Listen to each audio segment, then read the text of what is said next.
노원에서 생산된 책을 통하여 노원의 이야기를 담아보는 노원의 책. 드디어 만화가 이희재를 찾아갑니다.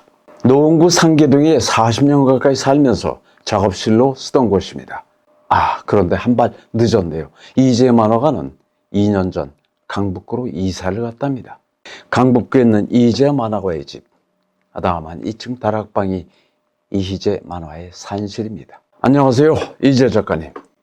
노원 구민이 이희재 만화가를 처음 만난 것은 노원 탈축제 추진위원장 시절입니다. 2015년부터 3년간 노원 탈축제를 노원 구민의 축제로 만들고 있었습니다. 5년이나 한국만화영상진흥원 이사장을 맡아 한국 만화계를 이끌어가던 만화계의 큰 어른이 우리 노원구에 살고 있었음에도 우리는 모르고 있었죠. 등잔 밑이 어둡다고 그런 보물이 가까이 있었음에도 말이죠. 노원 탈축제를 대표하는 상징 캐릭터 사랑이입니다. 노원역 출구에 볼 수 있는 춤추는 사랑이 이희재 만화가의 작품인데요. 노원의 산과 강과 사람이 어우러진 모습을 담았습니다. 한국 리얼리즘 만화의 자존심, 평생 시대정신을 만화로 담아온 작가.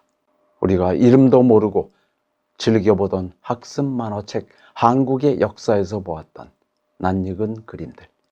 이희재 만화는 정말 가까이 바로 우리 옆에 있었습니다. 노원의 책이 한국 만화계의 원로 이희재 화백을 만나러 나선 것은 만화 사마천의 사기 7권을 모두 완간했다는 반가운 소식을 들었기 때문입니다. 만화가 이희재를 만나기에 앞서 이희재가 그린 그 주인공들을 먼저 만나봅니다. 악동이 어디에 있나? 노원에 살던 우리들의 어린 시절 그 친구의 모습이 바로 악동이입니다. 이희재 작가 60대 전체를 바쳐 내놓은 필생의 역작 만화로 읽는 사마천의 사기입니다. 사기에 나오는 역사의 주인공들입니다. 이희재가 그린 만화 사기를 낭독극으로 먼저 만나봅니다. 진나라 이세 황제는 조고를 중승상으로 삼았다.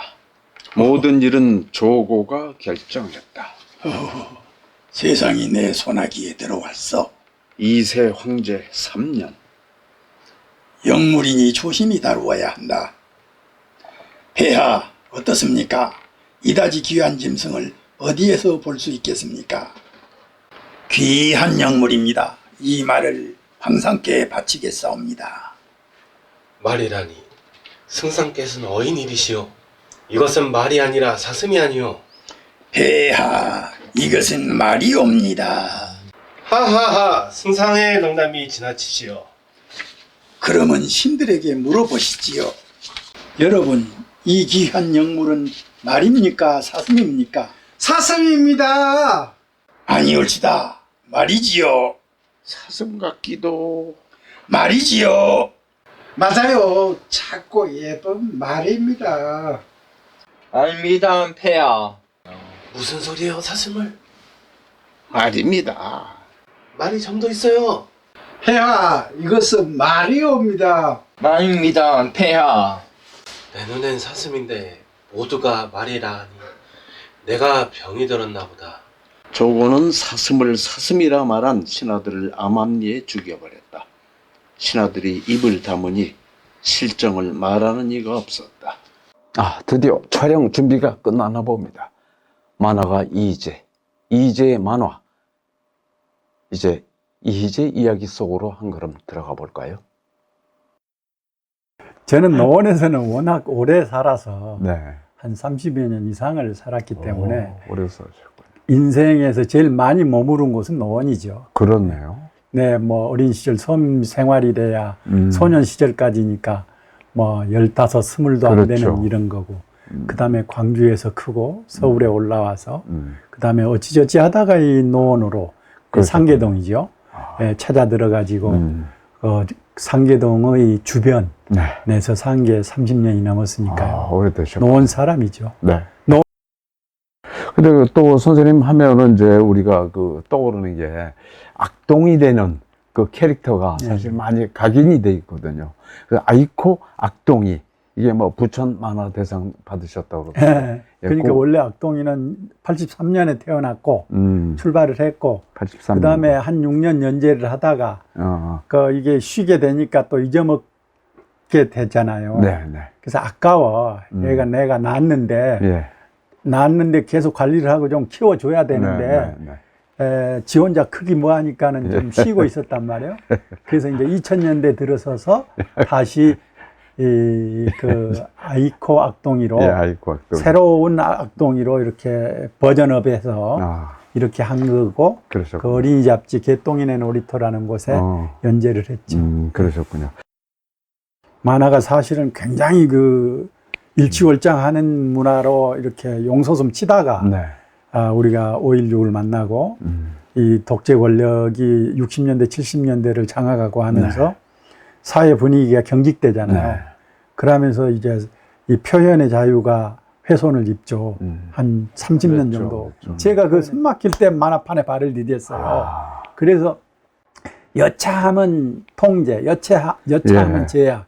뭔가 그랬다 하면 안 돼. 그렇죠. 그렇죠. 여하튼 그 시무실에서 써준 그 규제 사항이 그렇죠. 60가지인가 그런데 이러면 안 된다, 저러면 안 된다, 안 된다, 60까지. 이래요. 그러면 그럼 뭐 할 게 없어요. 다 걸리는 거죠. 그게 뭐 이 머리 안에 철조망이 이렇게 쳐졌잖아요. 일본은 우수한 인력들이 다 만화판으로 우선 모여요. 어느 분야보다 더 발전됐거든요. 그래서 영화 지금도- 인력보다, 예. 문학 인력보다도 만화가 가장 빛나는 나라예요. 예. 그럼 왜 이렇게 됐지? 상상력을 먹고 자유를 먹고 그러면서 일본은 우리가 분단돼 있는 사이에 경제적으로만 그 혜택을 본 게 아니라 다른 면에서도 우리를 딛고 얘들이 컸구나. 예. 이제 그런 건데 아하. 그래서 우리는 객관적으로 떨어질 수밖에 없네. 수평 비교를 하면은. 그런데 2010년쯤에서 바뀌었어요. 지금부터 한 10여 년 전부터. 블루가. 예. 10년쯤 가니까 디지털의 영역에서 사이버 월드, 사이버 세계가 생긴단 말이에요. 이제 우리 그 만화인들이 나름으로 이렇게 어떤 그 영토를 하나씩 이식한 것이 뭐 이렇게 싹이 되고 하면서 소위 말하자면 웹툰이라는 이름으로 네. 만화에서 웹툰. 신식 웹툰이라는 이름으로 그렇죠. 이렇게 발전을 하면서 성장을 한단 말이에요. 만화영상기능원의 이사장으로 있으면서 한국 만화 젊은이들 10명 데리고 네. 일본 만화 젊은이 10명하고 예. 중국 만화 10명하고 세 나라가 모여서 경연을 해요. 백지 위에다가 만화 한 편씩 그려보자. 네, 이것이 네, 네. 진짜 경연이에요. 우리 애들은 벌써 거기서 이렇게 딱 그림을 그릴 때 노트북을 꺼냅니다. 예. 디지털로 돼 있고 중국 애들은 뒤늦게 시작해서 만화 자체가 발전은 안 했는데 옛날 전통적인 연화라든가 그림의 세계와 전통은 있어요. 아하. 그러나 그것이 만화적인 옷을 입은 것은 아직 역사가 짧아요. 그렇죠. 그래서 아직 미약한데 거기도 이제 도구는 이제 장착을 해요. 이렇게 따라왔어. 일본 애들은 뭐냐, 연필 꺼내고 있어. 그 다음에 잣대 꺼내고 있어. 종이 꺼내고 있어. 이렇게 우리가 그렇게 살아왔으니까. 예. 저 전통의 두께와 역사가 있기는 하지만 그래도 이 디지털이라고 하는 것이 이 속도가 있는 것인데 이런 면에서는 앞으로 몇 년 사이에는 지금은 서로 비교되면서 서로가 충돌하거나 이렇게 결합하는 단계인데 몇 년 사이에 대단한 변화가 있을 것 같다. 그런데 우리가 먼저 지금 나아가고 있구나. 이제 이런 걸 느꼈고 그렇게 해서 나중에 보니까는 우리 작가들이 항상 잘하더라고요. 내가 아끼는 작품 하나만 꼽으라고 한다면 어떤 걸 꼽으시겠습니까? 악동이는 어린이 만화니까 어린이 만화로서 아끼고 그 다음에 나는 어린이 만화도 아니고 시사 만화가도 아니고 그냥 만화가인데 제가 하고 싶은 건 뭐냐면 이 세상의 이야기를 어린이한테 필요한 거는 어린이한테 맞는 얘기를 또 어른들한테 맞는 거는 어른들의 세계를 이러고 싶었는데 어른 만화는 못하게 했거든요. 그 오랫동안. 그렇습니다. 제 나름대로 이제 사회 진단을 해보니까 86년이 아시안 게임이에요. 예, 그렇죠. 88년이 올림픽이잖아요. 그렇죠. 그럼 늦어도 88년이 되면은 표현의 자유를 허할 것이다. 만화라는 선수들이 뛰어놀 수 있는 그라운드가 생긴다라고 하면은 내가 잘 뛸 수 있을 것인가. 나는 그러면은 그만한 재료와 연마가 되어 있어야 될 텐데 가능한가 하니까 이제 불안해요, 제가. 그 이제 30대 초죠. 예. 그래서 그때부터 이제 그 몇 년 동안 이야기를 만나는 법, 이야기를 만나고 무엇을 그릴까, 다룰까, 이제 이런 것을 이제 준비하기 시작했고요.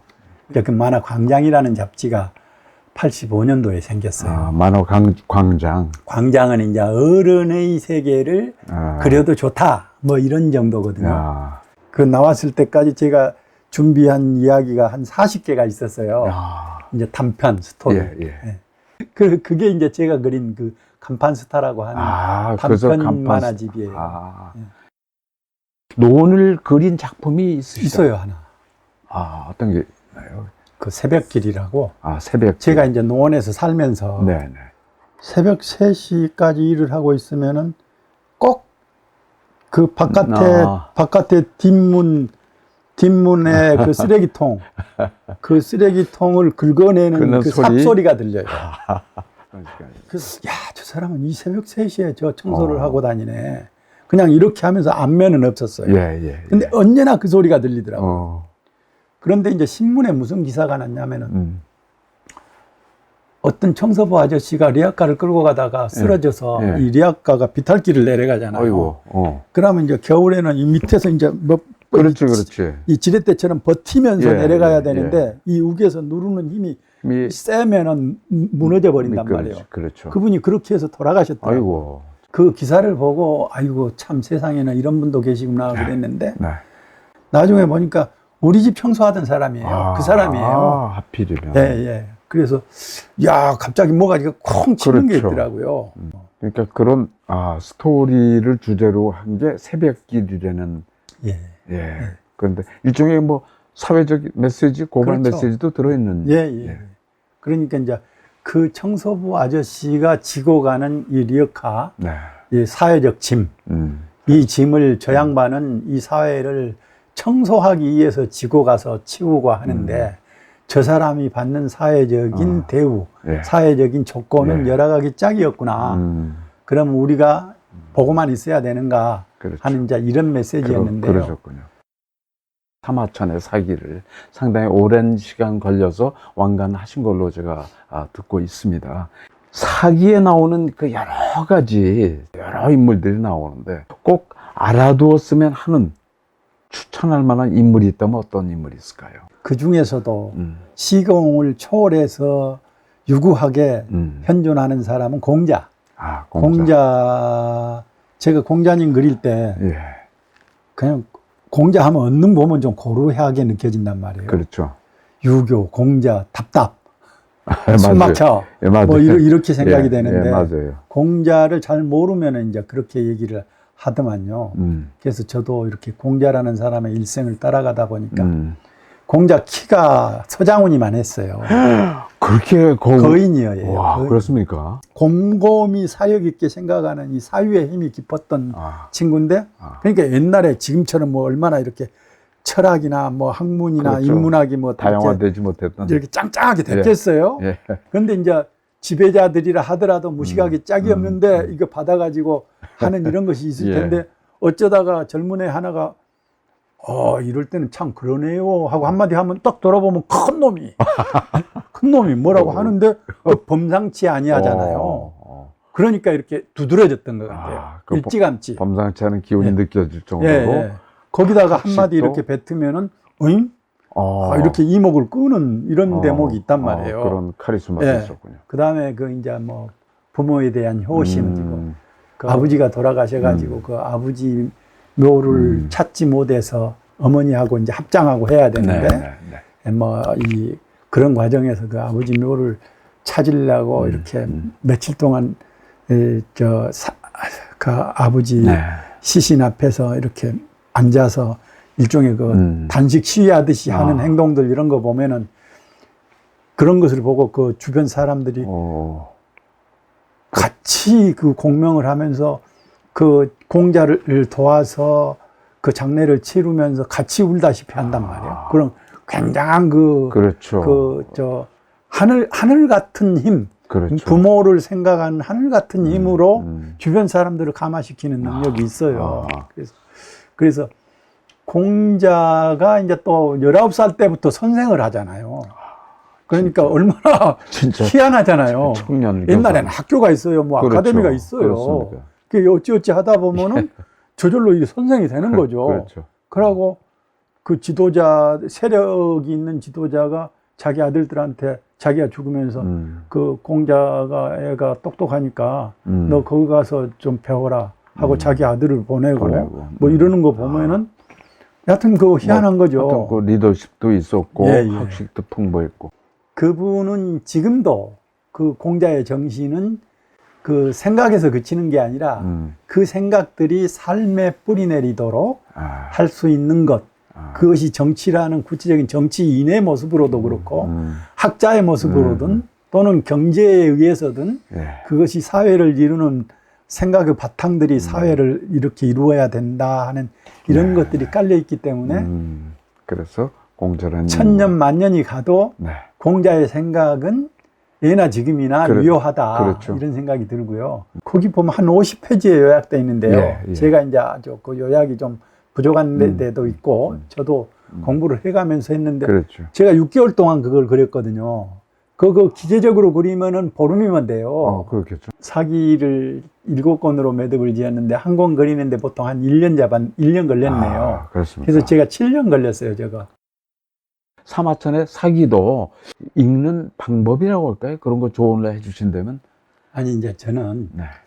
워낙 그 사기 자체가 인간 드라마이기 때문에 인간 드라마들이 모여서 역사가 되었잖아요. 그렇죠. 굵은 역사의 그 줄기가 되었는데 세목으로 들어가면 다 하나하나의 한 사람의 이야기란 그렇죠. 말이에요. 이제 저는 거기에 나오는 인물들한테 이제 우리가 쉽게 이입되도록 그런 점을 좀 신경을 써봤어요. 예. 예를 들면은 후영이라는 사람이 위나라 성문 동문 밖에 경비 쓴 사람이거든요. 노인네가. 예. 근데 노인네가 소문이 나니까 그때 당시에 세력가인 신릉군이라는 사람이 인재를 찾느라고 그 사람한테 가가지고 이렇게 꽃법 절을 하면서 모셔요. 그 후영이라는 사람이 어디서 왔는지 이런 건 몰라요. 아하. 기록에도 후영이라는 사람만 나오는데 다만 이제 나름대로 대의가 있고 지혜로운 어른인데 그 말단의 이야기, 따까리 얘기까지 일까지 한단 말이에요. 예. 이제 그것을 알고 신릉군이라는 사람은 일종의 그 위나라 왕의 배다른 형제예요. 이복 형제. 예, 이복 형제인데 이제 이 지혜가 있으니까 그 자기가 사람을 받드는 것이 자기 최고의 자산이라고 생각하는 이런 분이란 말이에요. 예. 그래서 이제 그 후영이라는 사람한테 가가지고 이렇게 얘기를 하는데 그 후영이라는 사람이 함경도 말을 쓴단 말이에요. 함경도 사투리. 예를 들어서 함경도에서 태어난 게 아니고 중국의 어디 외곽지대에서 왔을 수 있잖아요. 예, 그렇죠. 중국의 고전인데 우리식 언어도 거기다 대입을 해보니까 생생하게 다가오더라고요. 그 사람의 숨결이 알겠습니다. 어떤 그 문학의 이야기 속의 인물이 아니고 진짜로 우리 시라소니 같은 뭐 이런 건달들이 하는 얘기처럼 이렇게 우리한테 다가오게 만드는 이제 그런 걸 좀 해봤는데요. 다 할 수는 없으니까 부분적인 대로 해보는데 그 굉장히 흥미롭고 재밌어요. 그렇군요. 예. 우리 삶의 언어로 바꿔본 것. 오늘의 언어로는 어떻게 나와서 돼야만이 잘 번역이 된 것일 것이다. 번안이 된 것이다. 이랬을 때 그 번안을 잘하는 사람이 이제 그 해석을 잘하는 사람일 거다. 뭐 그렇죠. 이런 얘기죠. 이재 작가가 노원을 떠났습니다. 이 영상이 이재의 가치와 작가 정신을 새롭게 되새기는 계기가 되기를 바랍니다. 이재 만화가의 만화와 인생, 노원 문화의 거대한 뿌리, 노원의 책 이희재 편을 마칩니다.